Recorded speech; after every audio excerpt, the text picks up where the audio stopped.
Não trazer o nosso boletim diário da Corrida Maluca pela Prefeitura de São Paulo, que dia após dia traz capítulos de altíssima temperatura e pressão.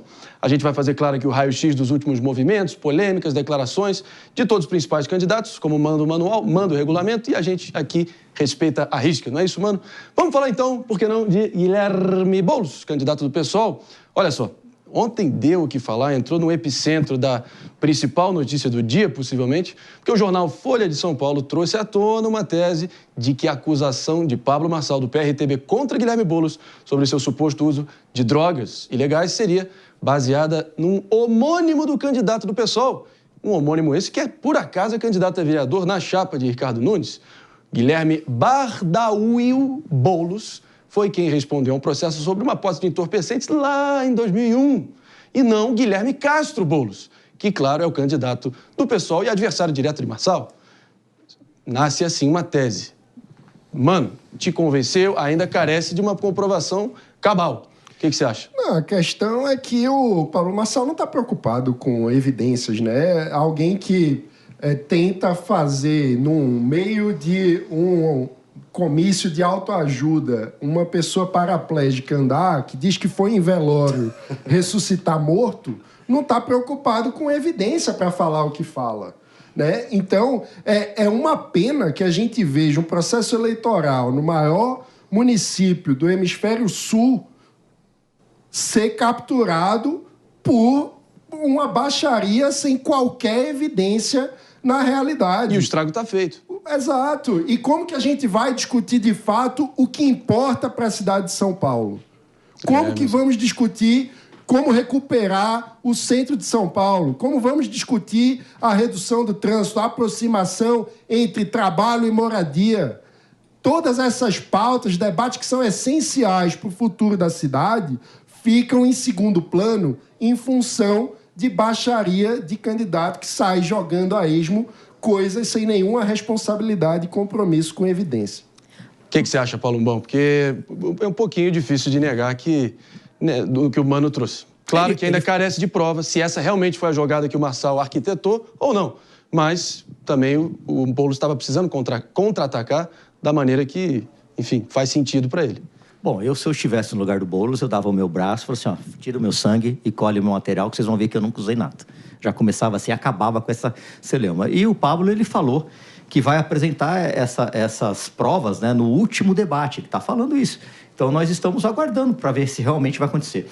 Quanto à fala que ele falou de ressuscitar mortos, olha, eu sou cristão, eu leio a Bíblia, eu vou na igreja todos os domingos. Paulo, se você me permite, que fique claro aqui, você está se referindo a uma fala do Pablo Marçal, um dos principais podcasts do Brasil ontem à noite, onde ele teria dito que já tentou ressuscitar mortos. E lá na palavra de Deus, na Bíblia, está escrito, se a gente tivesse a fé do tamanho de um grão de areia, a gente conseguiria mover montanhas. Então, ele estava lá orando, rezando para tentar. Qual o problema disso? Nenhum. Eu não vejo problema nenhum. Eu não vejo problema. O problema eu não que vejo a gente problema. sabe, primeiro, que ele mercantiliza esse espetáculo desrespeitando o sofrimento de pessoas reais que estão ali. Quando você vê vídeo dele... Mas às vezes ele orou em voz baixa.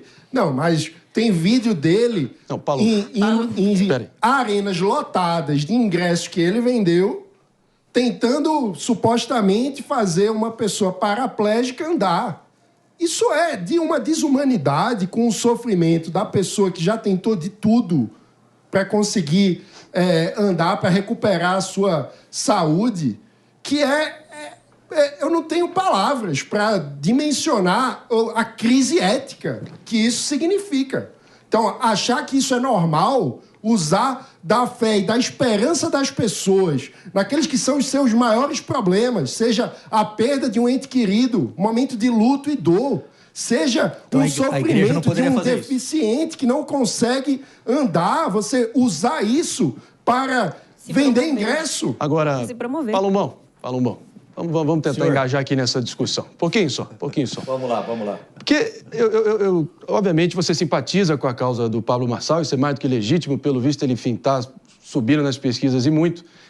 Você se identifica também com esse traço antissistema dele, da ruptura total e não se curvar aos velhos políticos, até em jogo jogado, e isso encontra eco no eleitorado e muito. Mas daí, achar que ele bancar ontem esse lado de necromancia, que é tentar enfim, ressuscitar mortos. Aí forçou a barra um pouquinho, meu querido. Não? Eu sei que está na palavra de Deus, mas também se escorar na palavra de Deus tão literalmente... nós somos homens sempre... de pouca fé. Essa é que é a verdade. Como? Nós somos homens de pouca fé. Não estou dizendo você, todos nós aqui somos homens de pouca fé. E Jesus mesmo falou isso. Se a gente tivesse a fé do tamanho de um grão de mostarda, de areia, a gente moveria montanhas, né? Então, eu não acho que se ele foi lá no velório e orou em silêncio, tudo bem. Agora, se ele fez um espetáculo público, aí eu também já não concordo. Agora, o que o Mano falou também, então, se fosse assim, as igrejas também não poderiam fazer esses espetáculos que fazem na TV, mano.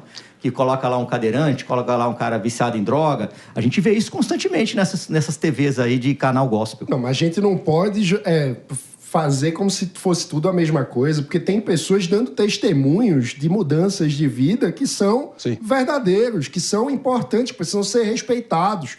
A gente precisa respeitar a fé das pessoas. Isso é uma coisa. Agora, outra coisa é usar disso como um espetáculo midiático para vender ingresso e enriquecer às custas do sofrimento alheio. Mota, claro que vivemos na era da pós-verdade e a política está cada vez mais ganhando tons de entretenimento e é nesse terreno aí que figuras como o Marçal nadam de braçada e com muita competência, sem dúvida alguma. Mas caso, dada a revelação da Folha de São Paulo, caso o Pablo Marçal mostre que essa acusação com tons bombásticos de que ele provaria de forma cabal e definitiva que Boulos usou cocaína em algum momento seja só um tiro de festim, você acha que isso pode ter uma repercussão negativa que vai abalar o apoio dele ou esse trem já saiu da estação? Eu acho que não vai ter nenhum efeito, Marinho. O trem já saiu da estação e está quase chegando no destino. O que a gente está vendo aqui na campanha é uma disputa feroz. Talvez muita gente tenha esquecido que toda a campanha é uma disputa feroz. É uma disputa de vida ou morte. Nas campanhas eleitorais, vale quase tudo. Ultimamente, no Brasil, eu diria até que vale tudo. O problema é que alguns políticos perdem a mão e acham que o eleitor é um idiota. Isso tem sido cada vez mais comum nas campanhas políticas brasileiras. O sujeito passa a vida inteira fazendo uma coisa e aí, durante o período eleitoral, ele faz o oposto. E ele espera que o eleitor acredite.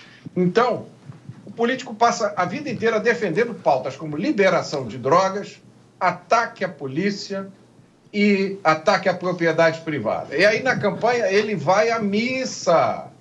Na campanha, ele abraça policiais e espera que o eleitor acredite nisso. O político passa a vida inteira apoiando essa loucura de ideologia de gênero.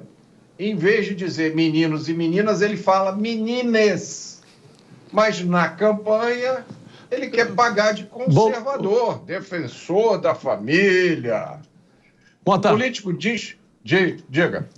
Se você me permite aqui, só pegar esse gancho aqui, porque exatamente a gente tem que trazer aqui e repercutir o fato que ainda ali tendo reflexos, né? Cabeças, claro que figurativamente, rolaram na campanha de Guilherme Boulos, que demitiu a produção responsável por aquele famigerado evento onde rolou o hino nacional com gênero neutro. Então, Guilherme Boulos acaba de se distanciar do gênero neutro. Então, tá muito claro. Bom, eu quero trazer vocês aqui, Ana Bia, pelo seguinte. O cara consegue o apoio do presidente da República, o partido que governa o Brasil, em cima do palanque com ele, e pela primeira vez o PT não lança um candidato e acaba gerando uma molecagem adolescente como essa que desferiu um golpe que pode ter sido letal na campanha dele. O que você acha? André, eu estava pensando aqui, até antes da gente entrar no ar, e o que me chama muita atenção é a passividade da equipe aí da campanha do Boulos. Porque, assim, existe essa linha de raciocínio, que é um homônimo, e não é possível que alguém de dentro da campanha não tivesse pensado nisso até agora. Deixou o Pablo Marçal deitar e rolar com essa narrativa de que ele é um drogado, sem se manifestar. O Palumbo colocou que achava que ele deveria fazer um exame. Eu até acho que ele fazer um exame é cair ainda mais na provocação, embora, com certeza, se ele estiver limpo, isso vai pôr uma pá de cal no assunto e resolver. Eu só penso que, assim, quanto tempo demorou para que aparecesse alguma justificativa para isso. E veja, a justificativa não veio nem da campanha do próprio Guilherme Boulos. Isso joga um pouco contra, na minha opinião. E aí, cá entre nós, até estava falando sobre isso aqui agora há pouco, eu não acho que se ele for usuário ou não for, isso vai mudar quem vota nele. Eles tinham que estar preocupados com outras coisas. É isso aí, Ana Bia.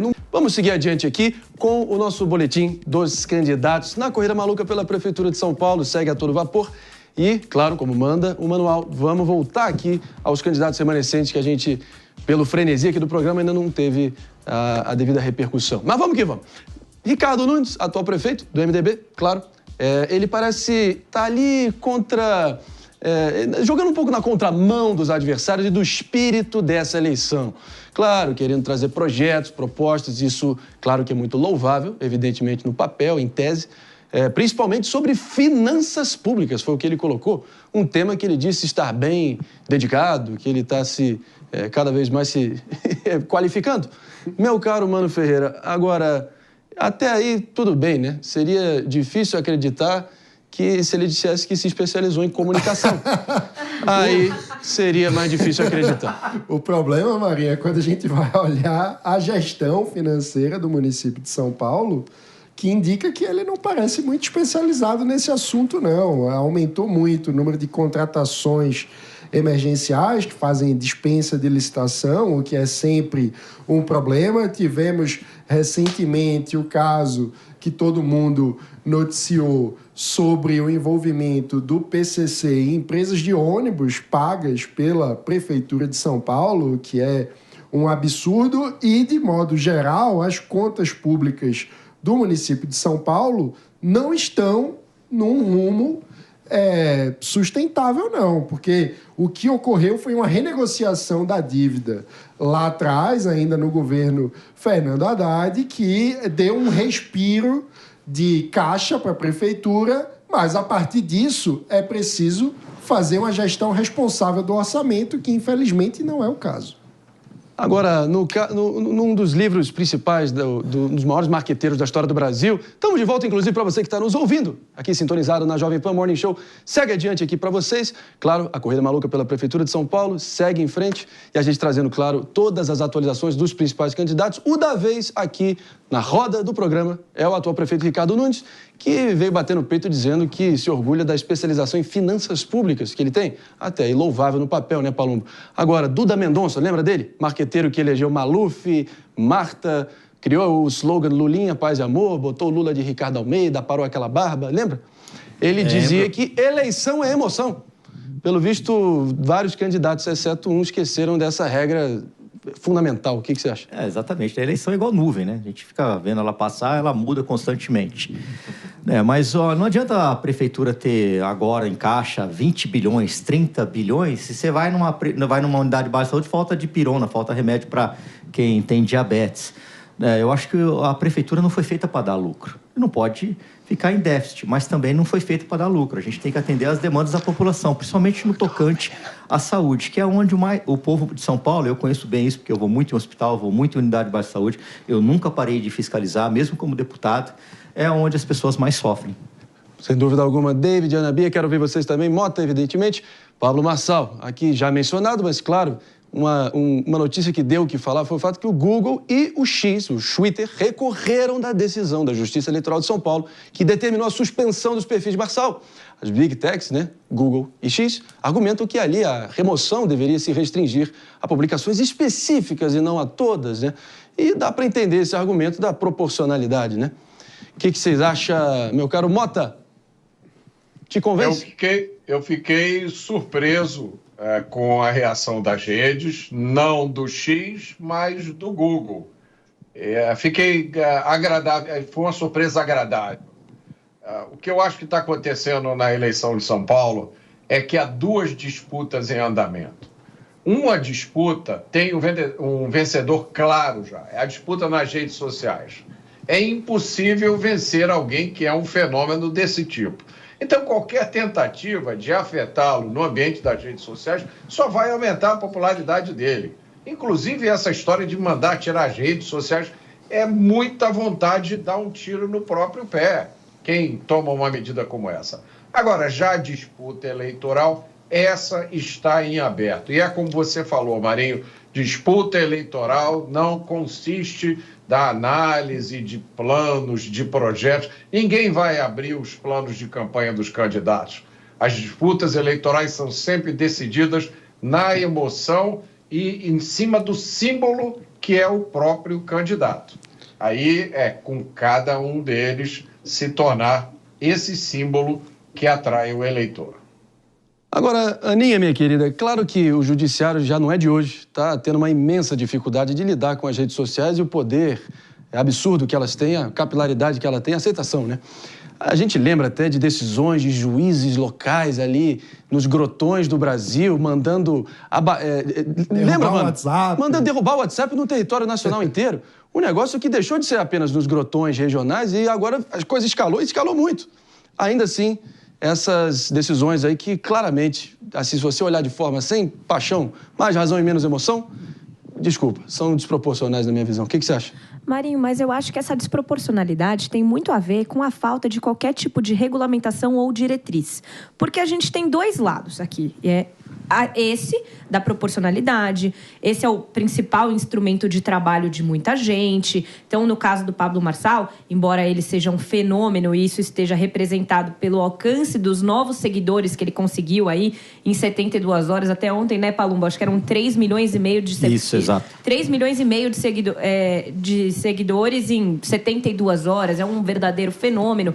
Então, assim, esse é o tempo de campanha que ele tem, essa é a televisão que ele usa, e a hora que você tira isso de um candidato, e a minha crítica aqui é mais ao fato de ser algo provisório, né? Não teve ainda uma investigação, um julgamento definitivo, é algo que a gente coloca no direito como se fosse uma liminar. Você tira do cara, num momento extremamente importante, o direito dele se manifestar. E isso, sim, fere a proporcionalidade. Agora, por outro lado, a gente tem uma situação, que eu não sei nem se é essa, mas que envolve esse debate, que é o descumprimento de decisões judiciais por essas empresas de tecnologia, essas chamadas Big Techs. E isso precisa ser avaliado, porque o Brasil ele é um país soberano. Decisão judicial, você tem os seus meios de recorrer, mas você precisa cumprir. Ah, eu não acho justo, então eu não vou pagar minha multa de trânsito. Ah, eu não acho justo, então eu não vou cumprir essa condenação. Não vou ser preso e pronto. Não é assim que funciona. Então a gente precisa avaliar essa situação por essas duas perspectivas e encontrar uma regulamentação, uma diretriz que mantenha os direitos de todos os envolvidos.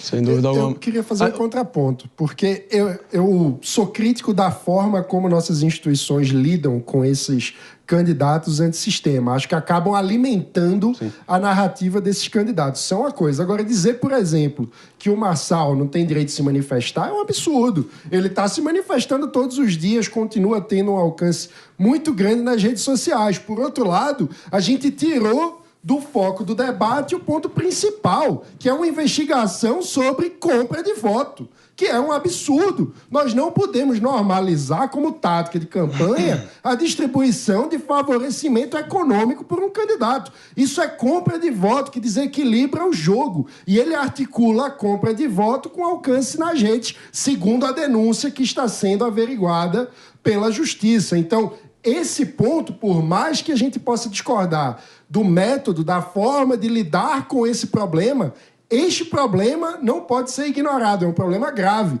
Não podemos normalizar denúncias de compra de voto. Mas olha só. Mas você estava falando, só posso fazer um complemento? Não, se você... Pode sim. A gente, claro que precisa trazer aqui Tabata e Datena, mas vai que é sua, David, rapidamente. Não, ele está utilizando também, você falou muito dos marqueteiros, né? Ele tem utilizado duas estratégias que já foram usadas nas eleições presidenciais, como, por exemplo, de fazer a letra do nome, né? A gente viu isso no passado também. Faz o L e faz o M. Aqui, já que você falou, mas é uma tática. E outra tática também é essa popularidade em meio também às motocicletas que ficaram conhecidas com o Bolsonaro. Ele tem feito também muito isso, andando de bicicleta, empinando, tudo. Então, assim, é uma estratégia de marketing também. Então, ele tem se manifestado por meio das redes e por isso que ganhou essa proporção. Né? Acredito nessa questão. Então, os outros também têm que adotar táticas de implementar medidas que cheguem à população. Acho que você censurar, você mais ajuda do que propriamente atrapalha. Daqui a pouco, o Palumbo, o sujeito vai estar dando esse tal de faz o EMA, vai estar dando cloroquina pra Ema, tomando tubaína. Aí vai ser difícil. Vamos aceitar isso daí. Boa, Glaucon, sempre aqui no ponto. Essa aqui, enfim. Meus amigos. Mas, seguindo adiante, claro, você que mencionou muito bem, como sempre, meu caro Mano Ferreira, a questão do conceito da antifragilidade, né, que existe na ciência política, que basicamente, quanto mais você bate, mais o sujeito cresce. Em resumo, é isso. Agora, a gente está diante, possivelmente, do próximo debate, Tabata Amaral do PSB e Zé Luiz da Atena do PSDB, se reaproximando, né, eles que até flertaram com uma candidatura unida em determinado momento do processo, consideraram uma aliança contra o Marçal no próximo debate. E estão aí já dizendo que pode rolar uma dobradinha, uma jogada ensaiada, levanta para eu cortar, morde a sopra, good cop, bad cop, enfim. Vamos ver se vai dar certo. Agora, todos os candidatos vão ali para bater no Pablo Marçal, isso está nítido. O cara se especializou tanto em apanhar que até já marcou aquela luta com o Popó, né? É isso mesmo. Agora está explicado. Quanto mais bate, mais ele cresce. O que eles não estão percebendo é que esse tiro aí está saindo pela culatra. O que o Datena e a Tabata vão fazer vai ser ajudar o Ricardo Nunes e o Boulos. Eles mesmos têm que se focar em quem está lá na ponta. E não é só um que está na ponta, não. São 3 candidatos empatados tecnicamente.